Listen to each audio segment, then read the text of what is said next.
I actually, when I got asked the other day, like, is Barbie a feminist? I was like, well, she's actually like the level up from that, because if you look at Barbie Land at the beginning, like the Barbies are on top and the Kens are kind of disregarded. So I was like, well, that's not equal. So whatever the opposite of misogynist is, actually Barbie's like. So towards the end, when they balance things out, then it might be feminist, but actually it's like beyond feminist. I am such an awesome guy. I make so many videos. Hello there, Price of Reason here with a movie review. If you've been online or outside recently, you've likely encountered the big marketing campaign for the new Barbie movie starring Margot Robbie. Or maybe you've even encountered some of those silly Barbenheimer memes that people keep sharing. And while the Barbie movie presents itself as a lighthearted, family-friendly movie, there have been concerns that it would end up just another movie used as a platform for modern-day ideologies. The regular access media critics have already showered the movie with praise, which these days isn't always a good sign, as it's not clear how trustworthy their assessment is. But I do have some good news for you all. I've already seen the Barbie movie, and I can give you a fair and accurate assessment of the movie, its story, its messaging, and its overall merits. And if you're interested in these type of independent reviews, make sure to subscribe and to get notifications. And with that out of the way, let's begin. Barbie, the new movie from Warner Brothers, based on Mattel's iconic brand of dolls, was first announced in 2009, but for years it was stuck in development. Originally, it was actually Sony Studios that had optioned the rights to the movie, but after casting Amy Schumer in the lead role and then letting her co-write the screenplay, Schumer's version of the Barbie movie never quite seemed to take off. Apparently, Mattel themselves weren't happy with Sony's casting and creative direction, and since the movie was supposed to represent their brand of dolls, they used their final say to veto that version of the movie. And in 2018, when Sony's option on the movie expired, Mattel struck a deal with Warner Brothers to produce the movie instead. This led to the casting of Margot Robbie as Barbie and the eventual hiring of Hollywood darlings Greta Gerwig and Noah Baumbach to write the screenplay, with Gerwig directing the movie itself. On the surface, this would be considered a huge win for Warner Brothers, as all the pieces of the once problematic production had now seemed to be in place with Mattel finally on board. And with Barbie being such a well-known brand for women of all ages, this would seem like a potentially profitable project. And while based on ticket pre-sales, the movie is likely to perform well enough at the box office, there's only one thing that really interests me as a reviewer. Is this movie any good? And my answer to that question is no, not really.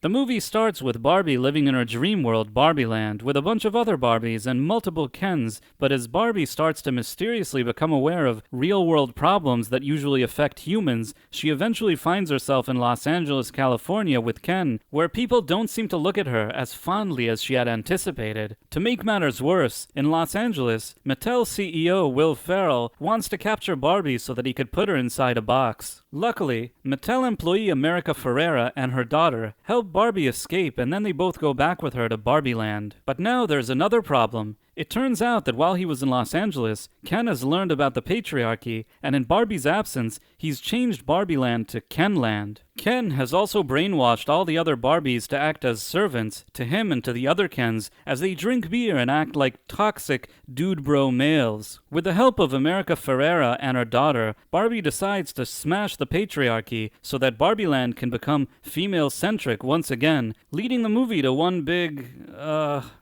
climax? Anyhow, just to be clear, when I just explained the general plot, I wasn't embellishing it or anything. This is actually the plot of the movie, and yes, the term patriarchy is used over and over again in the movie, and of course, it's not in a good context. Anyways, these are the 4 main reasons why I don't think that Barbie is a good movie. Number 1, messaging. Leading up to the release of this movie, we kept hearing that the Barbie movie would have a 2023 feminist message, but it would also be respectful to the Mattel brand, respectful to men, and that it would be a funny comedy too. All of these elements were always going to be difficult to combine into one movie, and in that sense, the movie mostly fails. That's because the 2023 feminist messaging is just too heavy-handed. Now, I realize that the movie is first and foremost targeted towards a female audience. I'm also not suggesting that women or girls shouldn't feel respected in a movie like this, or that equality isn't a topic that could be addressed. But making the patriarchy Barbie's enemy lacks any kind of nuance. It's just blunt and on the nose like every other Hollywood production we see these days. There's such an obsession there to keep pushing the same agenda over and over again, and at some point you have to wonder why. Now, since Mattel had to sign off on it, you can tell that Gerwig tried her best to conceal its messaging and seemingly make the movie more lighthearted, so that the men usually come off as silly evil rather than pure evil, but in my opinion, her intent is still very clearly there. And this really hurts the overall movie, which brings me to my next few points. Number 2. The writing. On the surface, story-wise, this movie should have been very simple and straightforward. Barbie lives in a dream world. She goes to the real world for most of the movie for a fish-out-of-the-water story, and then she returns to Barbie Land wiser after her character has already grown. Instead, all of Gerwig and Baumbach's back and forth between the real world and the dream world, along with the SMASH the Patriarchy storyline, feel forced, convoluted,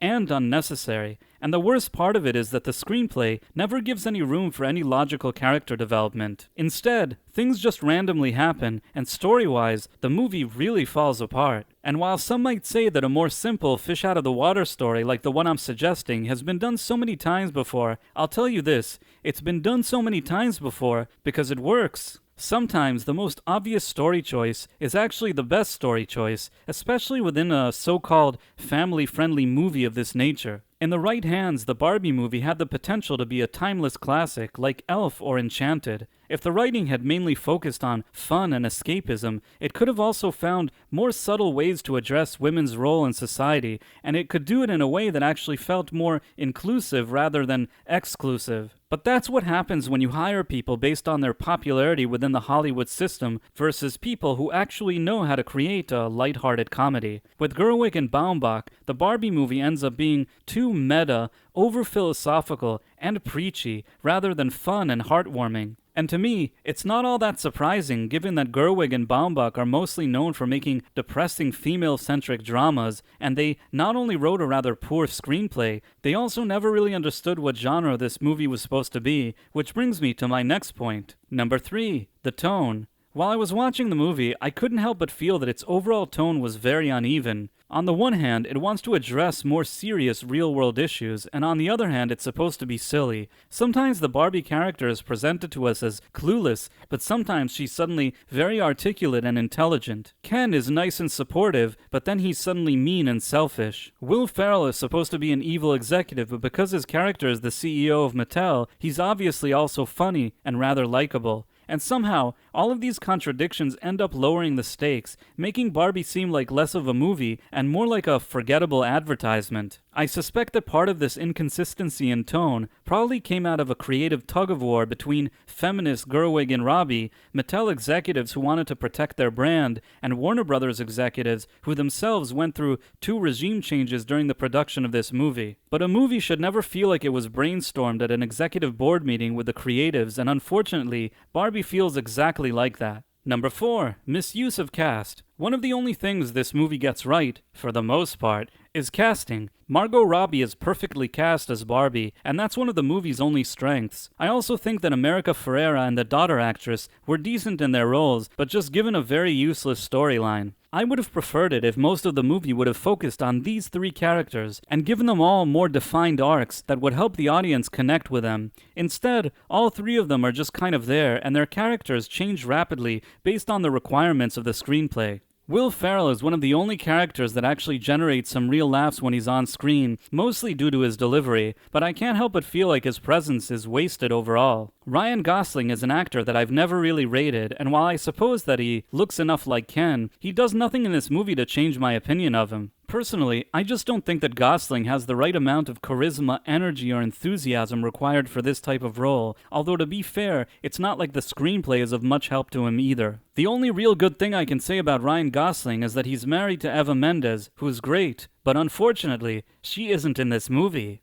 The movie also features other actors in smaller roles like Simu Liu and Issa Rae, and I would say that they're both okay, I guess. If I had to say something positive about the movie, it's that visually there are parts that are pretty good. I think that the overall Barbie world is pretty well designed, and its use of colors and outfits is also fairly effective. That, along with Robbie's casting, may be pleasing enough for some moviegoers, but I still think that the story itself won't really leave a lasting impression. At the end of the day, Barbie is still likely to make a profit for Warner Brothers, and it isn't likely to harm the overall Mattel Barbie brand. At the same time, it wouldn't surprise me if over time the movie doesn't really leave any kind of real pop cultural impact. It's very much a product of its time, and I don't think it ever rises to the level of a timeless classic. In that sense, this movie is a real wasted opportunity, as with a different screenplay and perhaps a different director, it could have been so much more. What did you think about Barbie? Did you love it? Feel free to let me know in the comments, and if you enjoyed this video, please consider subscribing to my channel and also clicking on that wonderful notification bell.